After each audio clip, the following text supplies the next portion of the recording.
Party Leader Honorable Francis Fonseca, area representatives, standard bearers, distinguished members around the head table, supporters, family, friends, and members of the media. It is indeed an honor for me to be before you this morning.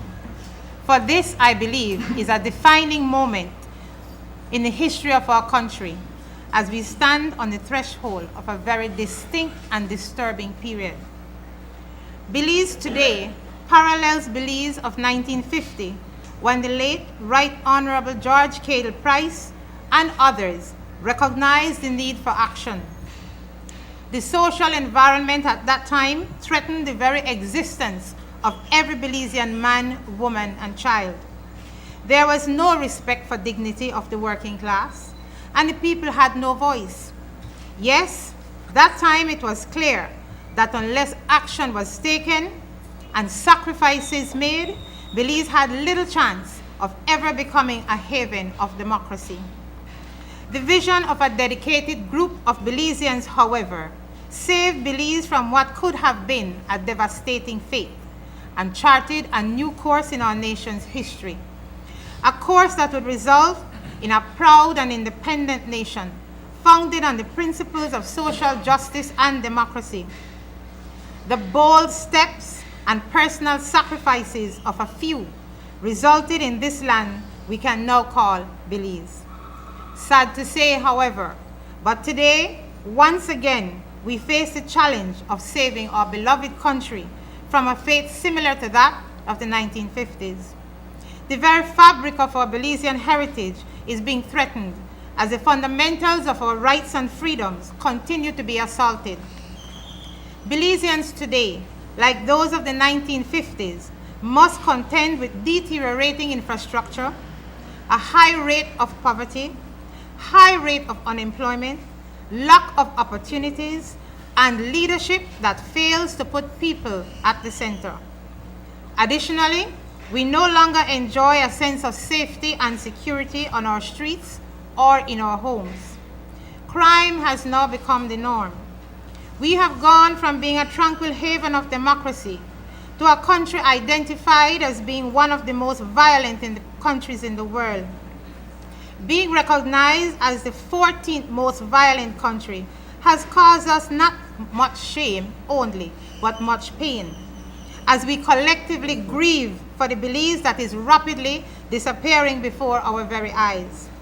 We grieve not only for ourselves, but most importantly, we grieve for our children as we either lay them to rest prematurely or visit them at the Colby Foundation or the Belize Central Prison. Now, as I come before you this morning, it is important for all of us to recognize that we must join our efforts. We must join our hearts and hands together if we are to bring about the changes that we so desperately need. For we continue to grieve. We grieve as we struggle to educate our children in an uncaring social climate, hoping that they may not become a part of the 24% unemployment rate. And we grieve each day as we come in contact with the many weary brothers and sisters whose only desire is basic survival. We grieve for the hundreds of Belize City residents who, in this 21st century, are living without the basic amenities, water and electricity. Walking the streets of what was once a proud city has now become an exercise in grief, as we are forced to look at the poverty and squalor in one neighborhood after another. The saddest part of all this is that our people have become resigned to what they consider to be their fate.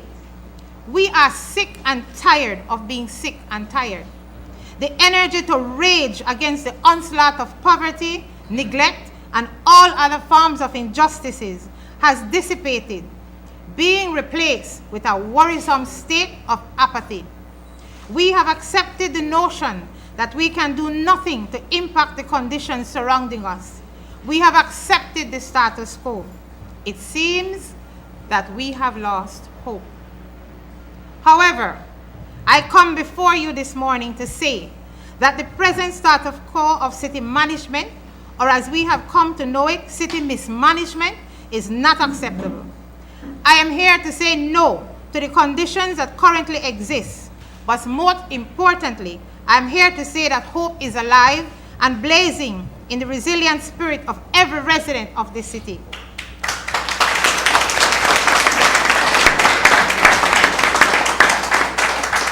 Yes, I am proud to say that there are still a few Belizeans who have the audacity to hope. We recognize that to lose hope is to give up on life. Today you have before you 11 such persons who believe in hope and who believe that all is not lost. Like the late Dr. Martin Luther King Jr., we too have a dream. We dream of a Belize that can become a beacon of hope in the region. We have a dream of a Belize city where the basic services are rendered with efficacy. A city where garbage collection is no longer a novelty, but the norm. A city where the quality of life is such that every resident feels valued. A city where our children experience a sense of security as they embrace opportunities. A city where the business community works in true partnership with a council that is knowledgeable, skilled, and creative to ensure and improve economic climate. We dream of a Belize city where we are no longer afraid to walk the streets or sit in a restaurant. Like Dr. King, we are ready to make the sacrifice to move this dream into reality. We fully recognize the hard work that lies ahead, and we are prepared to undertake it. For we know that we must act with the fair urgency of now. We must recognize the need for every resident of this city to be offered hope in a future, hope in opportunities for their family. But I invite you, because we must all embrace the vision in order to make it a reality, or we will continue to live in the conditions that we are living in today. So I ask you, are you sick and tired of being sick and tired? Yes. Are you sick and tired of paying for services you never receive? Yes. Are you sick and tired of having your tax dollars used to maintain the lavish lifestyle of those elected to serve? Yes. Are you sick and tired of crime and violence on your streets and in your neighborhoods? Are you sick and tired of tax breaks and incentives being given to those who can afford to pay their fair share while the poor gets hauled off to court? Yes. Are you sick and tired of seeing landmark business houses going out of business as a result of the inequity of the tax system? Yes. Are you sick and tired of business establishments downsizing, getting rid of their employees, not because they want to, but because they are forced to do so by a system that cares very little for those who suffer this fate? Yes. Are you sick and tired of your children having no opportunities to fulfill their goals? Are you sick and tired of a city hall that looks only after its own interests? Yes. Young people of this municipality, are you sick and tired of a city hall that has done absolutely nothing to offer you an alternative to crime? Yes. Over the past 6 years, have you been offered summer jobs to assist you in defraying the cost of your education? Are you motivated and proud to be a resident of this city in its present state? No. Are you sick and tired of navigating your way around the many potholes that now we know as craters? Yes. Yes. If your answer is yes, then you are ready to let your voices be heard. You are ready to become involved and to remain engaged. You are no longer satisfied with a city hall that provides substandard services and expect you, the tax-paying population of Belize City, to, and I quote, stick with what you know. You are ready to welcome the tide of change. You are ready to welcome 11 hard-working, young, dedicated, energetic Belizeans who have the audacity to hope and to recognize the fierce urgency of now.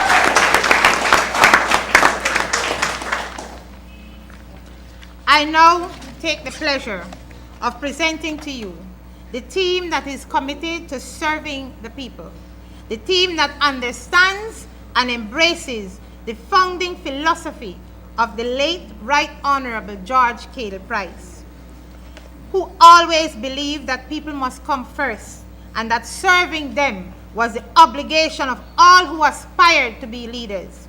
The team that recognized that there can be no true leadership in the absence of vision, humility, and hard work. I present to you the 2012 municipal slate for the People's United Party. Starting on my right, Swami Babani.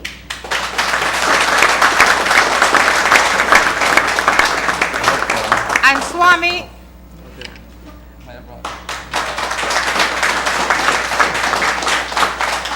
Swami wants you to know that he will always be approachable.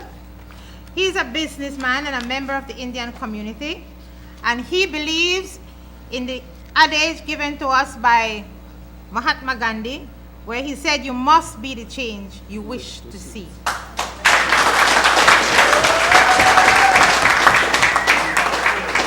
Moving right along, Derla Vaughn.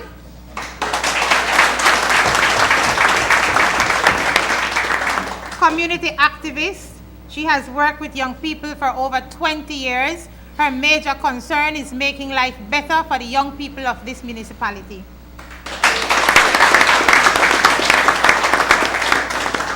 Next, we have Gary Ayuso. And Gary wants you to know that he's a people's person and that he has served in various capacities, so he understands the issues plaguing us in this municipality. He believes in serving the people. Next, we have Edward Young. And Edward is a former BYM president. He is a former from the Pickstock constituency. He was a chairman there. He has professional experience of over 11 years.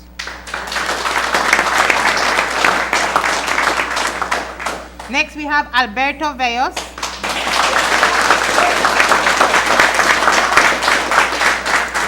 No stranger to you, I'm sure. Very active, full of energy. It's very hard for me to keep up at times, but I try. And he holds a regional credentials as a youth activist, meaning not only in Belize, but in the Caribbean region. He has various youth awards, and he's a media personality as well. So he comes well equipped, and his motto is service to the people.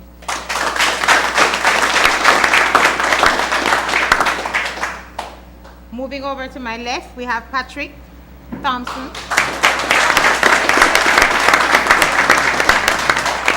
And Patrick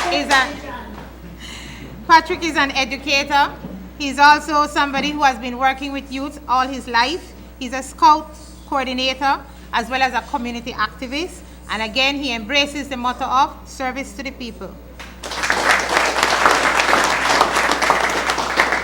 Next to Patrick, we have Peter Lacey.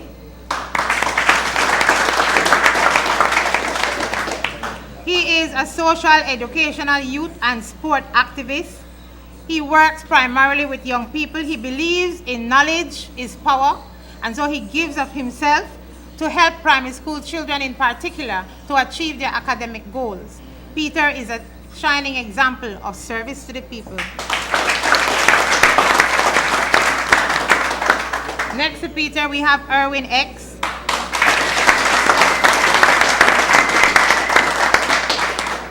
And Erwin is a social activist, a peacemaker, a champion of the poor. He is a master in computer technology and has been doing that for over 16 years. And he also embraces the motto, service to the people. Next to Erwin, we have Robert Bobby Cadle. And he wants the word to go forth that he is a grassroots community activist fighting for justice and fighting to improve the quality of life for people living in his municipality.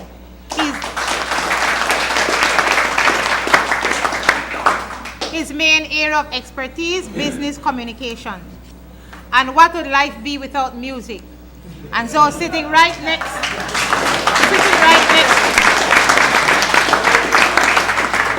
So next to Baba, we have Lennox. For those of you who did not know that he had that name, Lennox DJ Tambran Young. And he has been a businessman for 17 years. He has been an activist with BFLA and the Grassroots Man. He works very hard to assist those who are less fortunate in our community.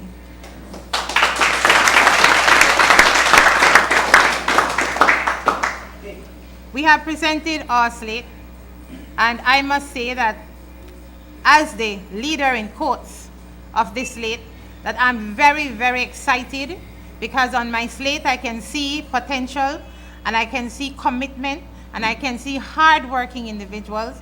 And when you put all that together, that is the recipe for success.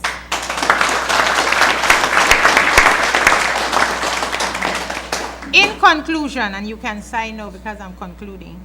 In conclusion, I want to challenge the naysayers who may be wondering how we will go about implementing our plan to turn things around in the face of the poor state of the economy. I challenge you. Think back to 2003, when the economy was much better than it is today.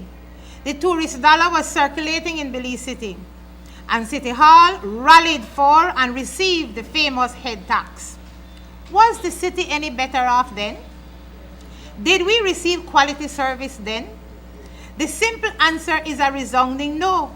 The dollars were rolling in, but so too were the issues of mismanagement and corruption. Remember the famous terms under deposit and trade-off? How did the residents of this city benefit from any of those strategies? Did we enjoy better services? Were we, the residents, any better off? So you see, my friends, money or the lack of it may be a factor, but the determinant factor is the quality of leadership that exists. There are various options.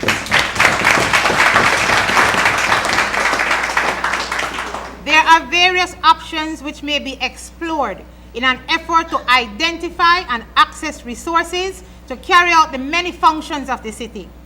Assistance may be accessed through the various technical cooperations that exist between Belize and its Caribbean and Central American counterparts.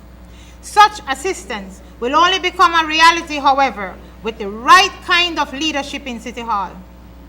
So while I agree that our economy is not the best, I do not believe that creativity and innovation must be stifled or limited to just our financial status. We can look at the South American country of Argentina, whose economy was not only poor, but actually collapsed a few years ago. A new president in the person of Cristina Fernandez was sworn into office in October 2007 amidst the financial chaos. And at the end of her first term in office, she was able to not only stimulate, but show growth in the Argentinian economy. She refused to be daunted by the dismal economic structure which she had inherited, but rather focused her energy into building her people, recognizing that her country's most valuable asset was the human resources. President Cristina Fernandez focused heavily on poverty awareness and alleviation, health improvement, and the protection of human rights. She used no magic formula. She simply cared enough about her people to address the core issues with hard work and dedication. I am inspired by her effort and excited by the fact that a woman could have accomplished such a feat. She did so because she recognized the fierce urgency of now for her people and her country. Her example inspires me to say that nothing is impossible if you believe in people and work tirelessly. We cannot continue living this way. Therefore, we have no option but to do all that we can to bring about the change this city so desperately needs. We must endeavor to return to our base. We must recognize the supremacy of God in all our attitude and behavior. It is not sufficient to limit such recognition to just a few words in our Constitution. We must endeavor to return to our moral base, focusing on strengthening the family and guiding our children onto a path of decency. We must endeavor to restore our public institutions to a position of integrity, but most importantly, we must endeavor to respect each other.